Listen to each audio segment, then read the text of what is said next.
Здравейте, приятели! А, Имам нови информации по случая за подкупа, който ми беше поискан от така наречения бригаден генерал Ивайло Сотиров. Днес ми се обадиха от военна прокуратура приятели. Все пак и аз имам приятели там.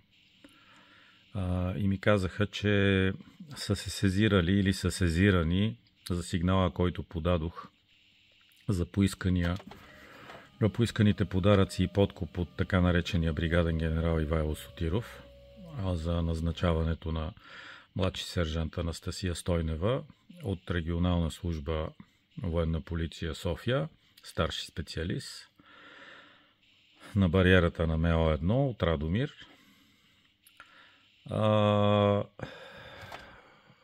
Колегата прокурор, който се обади, ме уведоми, че са се събирали Сотиров и военно-окръжния прокурор и се разбрали да започне проверката. Тя е по член 301. Това е за подкуп на длъжностно лице и злоупотреба със служебно положение.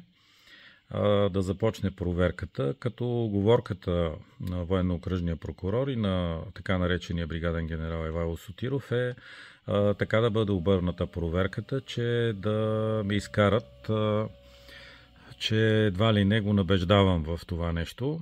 Аз, както ви казах и преди, държа си на думата в неговия кабинет, за да уреди физическия изпит на младши сержант Анастасия Стойнева. Той ми поиска 20 000 лева, освен и подаръците, които му бях дал до тогава, които аз след като съгласувах с Стойнева, му ги дадох пак в неговия кабинет, следващ път, когато ходих. Готов съм да се подложа на полиграф детектора на лъжата. Аз не очаквам той или младши сержантката да признаят за това нещо, още повече, че се говори, че тя е в интимни отношения, т.е. двамата имат интимни отношения, което отделно е нарушение на етичния кодекс, но така или иначе полиграфа ще покаже истината и аз съм спокоен за това нещо. Но искам да им кажа,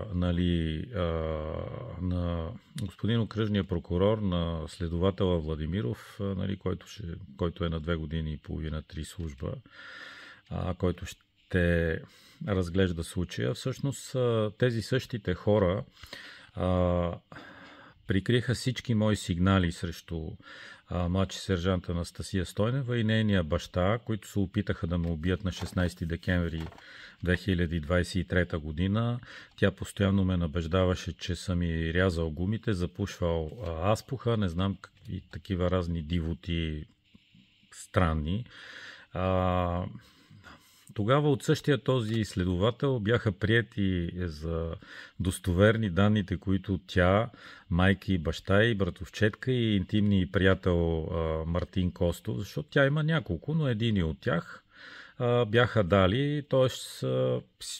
нещо недопустимо роднини от първа ръка или в интимни отношения да могат да свидетелстват пред орган на властта, но така или иначе те го приеха и същите тези хора услужливо не извадиха трафичните данни на телефона моя, на Стойнева и на баща й.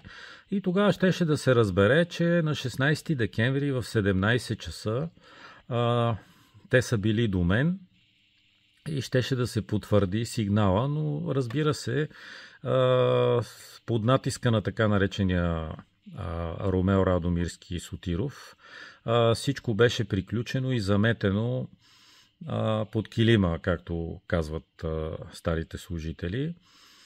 Сега има една подробност, Аз уведомих министъра, уведомих АДФИ, КОМПИ, главния прокурор, ДАН за всичкото това нещо. И явно, че за това така са решили да образуват това дело, за да могат да ми изкарат, че го набеждавам. Между другото, за всичките ми сигнали до сега, които съм подавал срещу Стойнева, по същия начин те прекратяват и на военно-окръжна прокуратура, и на военно-апелативна прокуратура проверките и предават частта за мен на районна прокуратура, на цивилната прокуратура. за това, че съм набедил Стойнева в тези неща. Сега, за подкупа е много лесно, може да се докаже и ще ви кажа как. Значи, прави се една комисия от външни експерти и инструктори по спорт, които и правят изпита и виждат, че тя е безнадежден случай. Аз нямам нищо против нея или физическите нали, проблеми и така нататък, но истината е, че тя е негодна за военна служба и заради това нещо, това ми го изтъкна и Сотиров, тъй като аз му казах, че това са много пари за младши сержант, че нали, няма как да бъдат избити от нея тези пари. Той каза, че това не е така. Военните полицаи взимат двойно по-големи заплати от обикновените военнослужащи в Министерство на отбраната, а от 1 януари им ги дигат с още 40%, така че младши сержантката щяла да взима около 3500 лева заплата след нова година и че щяла да избие нали, тези пари, които ще му бъдат дадени. Не знам какво да ви кажа. Цялата ситуация е неприятна. Аз с оглед на нещата, които видях, че стават във военна полиция, реших като съвестен гражданин да го обявя това пред органите и пред обществото. Обявявам го пред обществото отново и отново и отново, защото моите съмнения, че всички случаи се потулват, се потвърдиха. Ще видим и сега какво ще стане.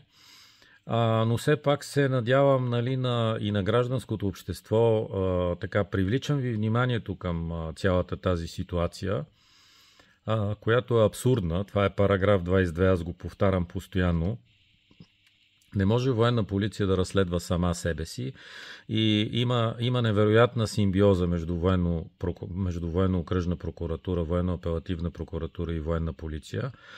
Под някаква форма са зависими едни от други. Сотиров назначава техни близки деца, жени, братовчеди, дъщери и така нататък. Много военни полицаи стават военни прокурори. Не, че това е лошо, нали, даже както и да щях да кажа една информация, която не е за тук. Но това е истината и тази държава, всъщност това не е държава, територията, на която живеем, ако така продължава, ние се разпадаме, разпада се държавността, разпадат се морала, честта и достоинството ни, нямаме никакви ценности, което е пагубно за обществото. Аз, нали, много ме упрекват приятели, защо, нали, веднага не си казал. Ами аз не знам, колебаех се, чудех се, притеснявах се, нали, какво ще стане, но в крайна сметка, виждайки деградацията на обществото, реших като съвестен гражданин да подам всичките тези сигнали, които ги подадох. Аз съм и длъжен по закон да го направя. Окей, в случая за подкупа е малко със закъснение, но така или иначе съм го подал и съвестта ми е чиста. От тук натам зависи от военните прокурори, както те казват, нали, за честа на пагона. От тук натам, господа военни прокурори, ще видим доколкото вие имате чест на пагона, като граждани, като хора, с чест и достоинство, дали ще си свършите работата или отново ще заметете случая под килима и ще се опитате да му обвините мене. Това е, приятели, всяка нова информация ще ви я пускам, ще ви уведомявам за нея и ще ви държа в течение. Аз няма да се откажа, аз съм съвестен гражданин, човек с достоинство, чест и морал и искам нещо да го повторя отново. Нали, за всички да ви стане ясно. Тъй като така наречения бригаден генерал Ромео Радомирски и военните прокурори се опитаха да изкарат целият този случай някаква любовна история. Искам да ви кажа, много се извинявам, но аз и се давам дума, никакви отношения не съм имал с това момиче, нито искам да имам, нито съм искал, нищо абсолютно. Като добър човек, който помага на всички, тръгнах да й помагам.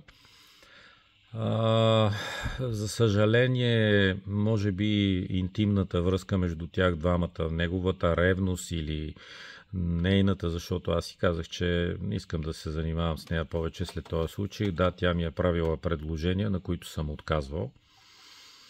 А, и всичкото, някакви абсурдни ситуации доведоха до този параграф 22 и до целият този случай. Но така или иначе, аз ще продължавам да ви уведомявам и ще бъдете в течение. Благодаря ви, бъдете здрави и до нови срещи.